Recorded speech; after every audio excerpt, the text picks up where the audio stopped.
Hi, folks. Welcome to another episode of Film Study. This is Ken McCusick, and we're here for the matchups episode for the defense for this Sunday Night Football matchup against the Bills we've all been looking forward to. One of the big games of the season. Here to talk about it with me is Fraser Tafar. Fraser, how you doing? Doing good, Ken. Excited for this litmus test against one of the better teams in the NFL right now. Going to be a big task for Orr as one of the new defensive coordinators in the league. Fair to say that if the Ravens were to win this game, they're right back in the hunt for a number 1 or 2 seed. Yep. If the Ravens lose it, does not eliminate them from the playoffs by any means. At least I don't think it does. But it certainly limits their options to an AFC North 3 or 4 seed as being the best possible outcome. Yep, it's going to be an uphill battle if we don't get this win against the Bills. Like you said, it's not going to be the end of the world. Really, Pittsburgh is the main person out in front in the division right now. We'll see how long they hold up. But this Bills game is very, very big. I think the preseason is quote-unquote over. This is the 4th game. Everyone has their butterflies out. This is time for the real deal. And really, the Bills haven't faced a heavyweight opponent until this point. So this is a test for them as well. With all due disrespect to the Miami Dolphins, I heard it said that way on a Bills pod. But all right, so let's see. I think you're going to start us off, right? Yep. So with my first point, main point really is we have to cage rush Josh Allen, and when we see him, we have to finish him. We've had some themes of not being able to wrap up the quarterback when we have him in our hands, like Patrick Mahomes. Josh Allen fits in that category as well. He's someone that's not easy to bring down, kind of like a Big Ben. We have to make sure we don't give him lanes to get out of the pocket.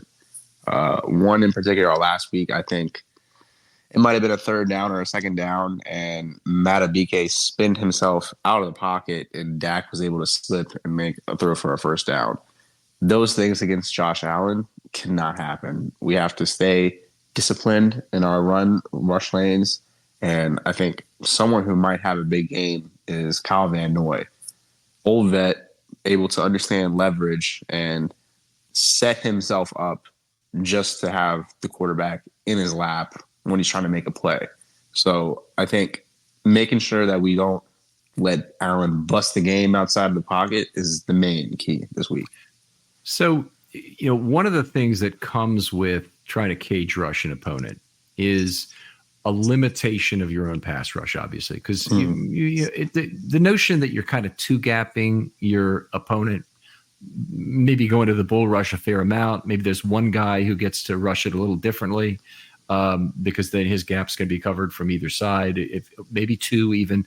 But typically it means your edge rushers also can't risk getting blocked 12-6 on a play because that's a good way to open lanes really quickly. And you listen to Chris Collinsworth talk about it from Lamar Jackson's perspective. He says, look, you got 6 gaps. Good luck trying to fill them all when you've got 4 rushers, doing this. Well, the one way to do that that I kind of like for Simpson in this game is to use a spy for Allen. I think he's all the quickness needed to track down Allen. You can do some things in terms of when Allen breaks the pocket or starts to break the pocket, you immediately rush Simpson. You give up a little bit in coverage, but I think the Ravens' coverage, quality of coverage they have is actually very good. You can also use Roquan for that occasionally. I prefer to use Simpson for it more because I think he has the quickness to keep up with Allen. It's not that Allen is super fast or anything, but he might be a little bit. He might be fast enough to beat Roquan to the edge on some plays. With an advantage of a step anyway. So I kind of like that for him. The other thing that the Ravens really need to do that is actually in the same vein, I think, is that they need to be able to stop the run without sacrificing a deep safety. So, one of the natural things you want to do is bring a safety up to the line of scrimmage. And the common one that the Ravens have done it with in base defense a lot when other teams have tried to run a little bit heavy is go to base defense, bring Kyle Hamilton up almost as a 3rd linebacker. Now, that's really something they do against Pittsburgh or one of the teams that really tries to play heavy. That's not the Buffalo Bills. The Buffalo Bills are not are not going to try that. And because of that, they need to count on their own playmakers to make good plays against the run. If they're doing a mush rush, then they're more likely to be in position to deny space close to the line of scrimmage. And it's really something where they want to see if they can defend the run with too high football. Now, the Ravens did it last year as effectively as you need to. They gave up more yards per carry than we're ever used to as Ravens fans. But on the other side, of the flip side of that coin, they gave up a hell of a lot less in terms of yards on the pass on the pass side of things. So we've seen some befuddlement. Is really the problem on the back end that Williams has not always known where to be. Eddie Jackson has not always known where to be so far this year. I want to see better, not only better too high ability out of them, but the ability to start in too high and not commit them to the run so that they can be committed to other things such as taking away routes. So I'll talk about that in my second one, but keeping them back, I think, is very important to playing good run defense. Yep, and the real key to that is if Simpson can continue to excel in his role and give us the leisure to stay in too high. Last week we saw Orr go really exclusively dime in the second half, and from an adjustment standpoint, it was great to see. But in a overall scheme standpoint, it wasn't effective because we ended up giving up 3 straight scores. Well, whether that be because they were tired or not, either way, I think that isn't the best way for us to attack these offenses. Going into my second point, can the Ravens shore up the middle of the field this week? Bills like to do a lot of crossers, and it depends on our linebacker coverage. To your point, if we're going to keep Simpson in there, are we going to rely on him in coverage or as a spy on Josh Allen? I think down and distance definitely matters, but will they go back to dime in back-to-back games with Orr? Okay, my bet is yes. Okay, for starters, I think the decision has been made. The die has been cast for right now. Even though Simpson played pretty well, I just thought the dime was very effective, and it's a very effective way to use Kyle Hamilton. Now, there's another key factor here. The other guy who played great in the second half, regardless of whether the Ravens were having difficulty overall or not, was Ar'Darius Washington. Yep. Yeah. And so if you want to get him on the field, you got to have him on really at slot corner, unless you're replacing Eddie Jackson. And I don't know if the Ravens are ready to do that. That moment may come later this year.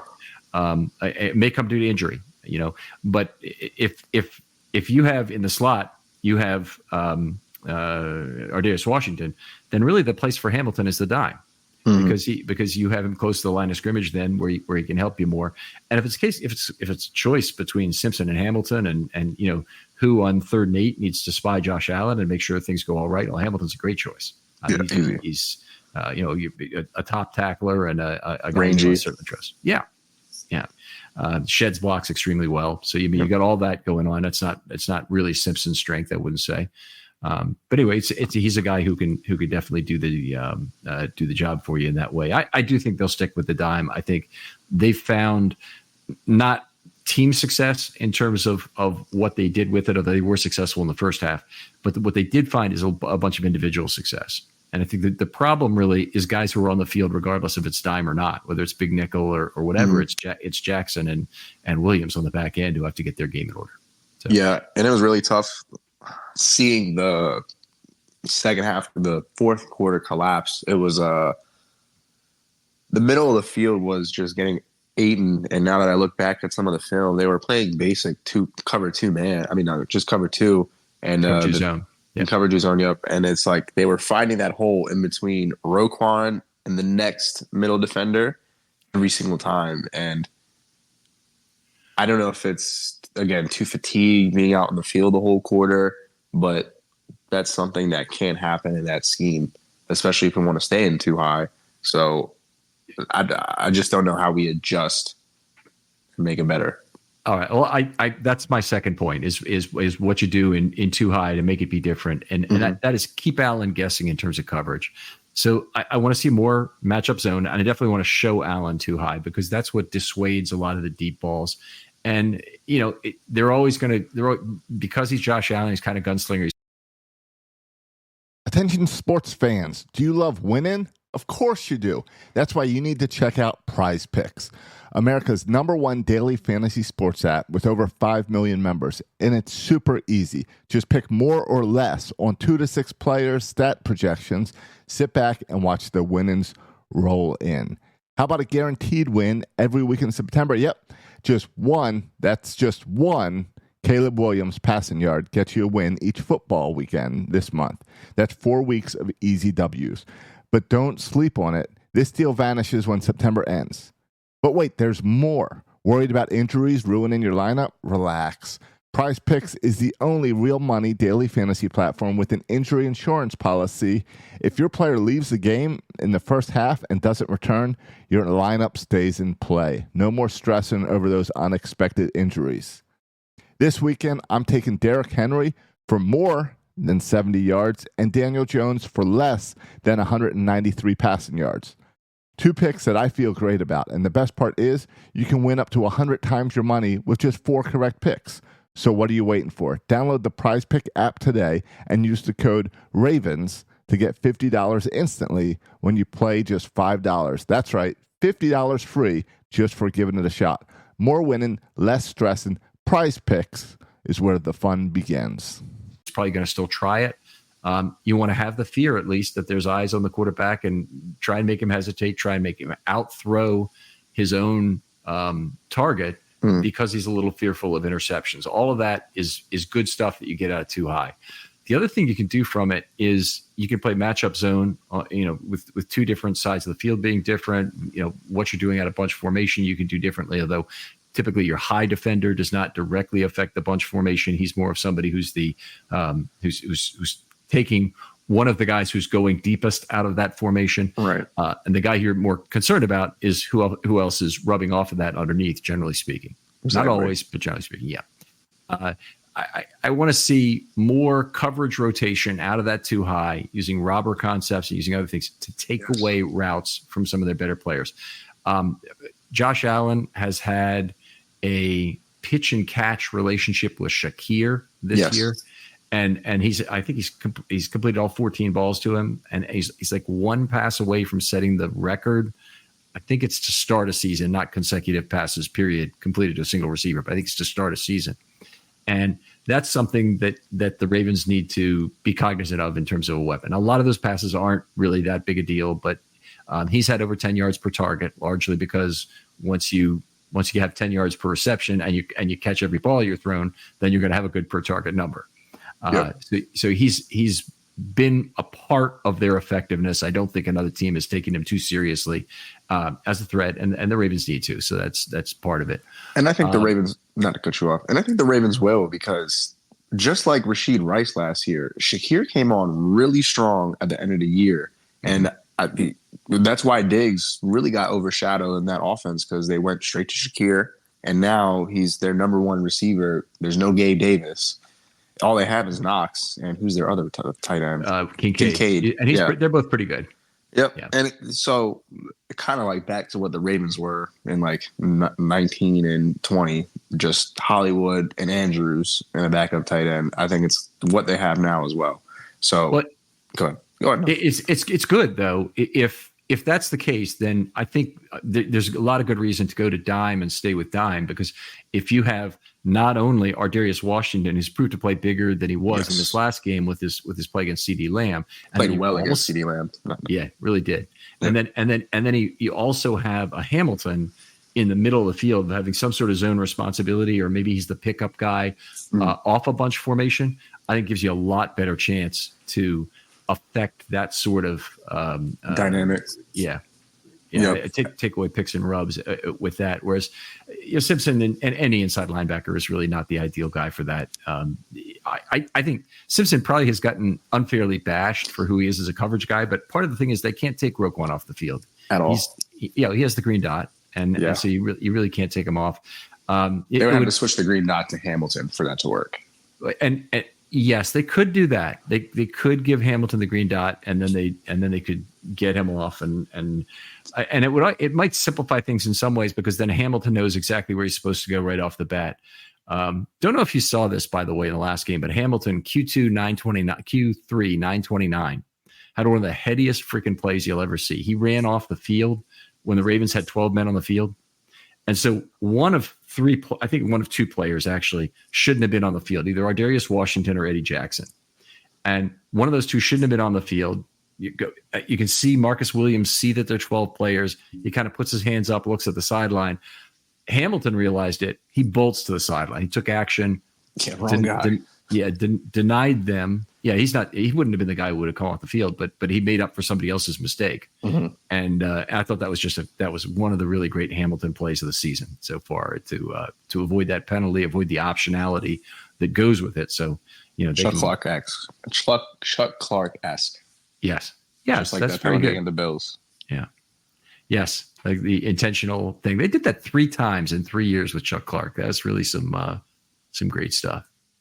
Anyway, that's what I'm hoping for to see in the game in terms of keeping Allen guessing. He'll have some success throwing the ball because he always does. Hopefully the Ravens find their turnover mojo a little bit in this game. Allen's certainly capable of making mistakes on a forced or unforced basis. He just happens to be 7-0 this year so far. So yes, and I think the Ravens come out how they did against the Chiefs, really. And also how they came out in the first 3 quarters against Dallas. I don't see why we stifle this Bills offense. I don't think they've shown anything unguardable up to this point. They don't have real big playmakers or game breakers as like a Stephon Diggs. The real guy they have is Josh Allen himself.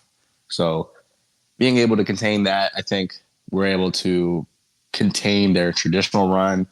I don't think they're going to have they're not going to have read option. They will have quarterback power runs, sweeps that they're going to be throwing out at us. So I think we'll be ready for that. Go ahead. And boots, when they have good misdirection on the boot, and they trust Allen naked to run the ball, not just to throw the ball. And normally when you think of a quarterback booting, he's booting to set up a pass, but with Allen, it's often just a run. And this is going to be one of those games where Ojabo has to show his growth. He needs to be under control, especially on those boots or setting the edge on those quarterback sweeps. Just being able to be a force and not, go straight for the pass rush, I think will show his value this week. Yeah. Oweh and Van Noy are really more built for this kind of contain Allen game. Ojabo, he's a fine situational pass rusher. You can put him in on 3rd and 10, 3rd and 12 when Allen's less likely to run anyway, but he's always going to be a problem in other ways. He really is always. Yeah. It's not his game to do these other things. They said they were getting a great run defender with him. They say that pretty much about every edge. We got him because he's also a great run defender. And, it just, a lot of the times it's just not true. You have a guy who's a situational pass rusher through and through, and that's honestly what Ojabo is. Very true. So off topic about this Unique Ngakoue signing, do you think he affects Ojabo or Robinson more? See, it's interesting because it really does say that something is going on. Now, he'll be on the practice squad, and they have him there for a while, and they have elevations, and so they have a little bit of flexibility. But he could also get signed by somebody else if he gets elevated and then shows something. But they have six outside linebackers right now on the team, including Harrison. And it does include Harrison, but Harrison is minimally versatile to inside linebackers. You can call it 5.5 if you want. That still already means they really need a deactivation at outside linebacker every game. Well, if Ngakoue is going to play, that means they need 2. And so is it going to be Ojabo? Is it going to continue to be Adisa Isaac? Are they dissatisfied somehow with what they've seen in practice from either of those players or Robinson, such that they don't really feel like he's adding enough in terms of what he does, and they could find somebody else on first down? I really don't know what the answer is, but if you got Yannick Ngakoue, you've got to make room for him in some other way. If he's actually going to have some role, they may, it is entirely possible that Ngakoue will come practice with the team for 2 or 3 weeks, make practice squad money, and the Ravens may never activate him. They may just say he's really not ready to go. He's not the player we thought he was, and they'll just cut him. I mean, that's why I love the pickup from a risk perspective so much, is that they're not committing to it yet. And if Adisa Isaac comes back, he's ready to go. I mean, it would not shock me at all if he's as good a player as Ngakoue is right away. So we'll see what Ngakoue has to bring to the table. Whatever he is a pure situational pass rusher. Yes. That's all he's really built for at this point in his career. He's not even a rotation guy, just third down rush only. That makes sense. I think just his first stint didn't go so well here, so to hear his name back in the building, it's a little confusing, but either way, just another serviceable NFL player on the team. Right. Always appreciate doing this show with you every week. If you look for it 2 per week, please look back, take a look at what we had to say about the Ravens offense and what they need to do. Some interesting ideas, I thought, from Frazier about using the running backs differently, attacking the middle of the field as well. We discussed it at some length. It's a relatively short show too, so it's not a big time commitment, and we hope you'll give that a chance. Frazier, please tell folks where they can talk football online with you. You guys can reach me at X/Twitter at F_Rave8. That's F_RAVE8. All right. Appreciate everyone who's listening. If you have an idea for a film study short, hit me up. DMs are always open on Twitter. Always looking for new ideas. Got one today that we're going to turn into a show, and really appreciate that. For Frazier Tafari, this is Ken McCusick saying goodbye. We'll talk to you next week on Matchups.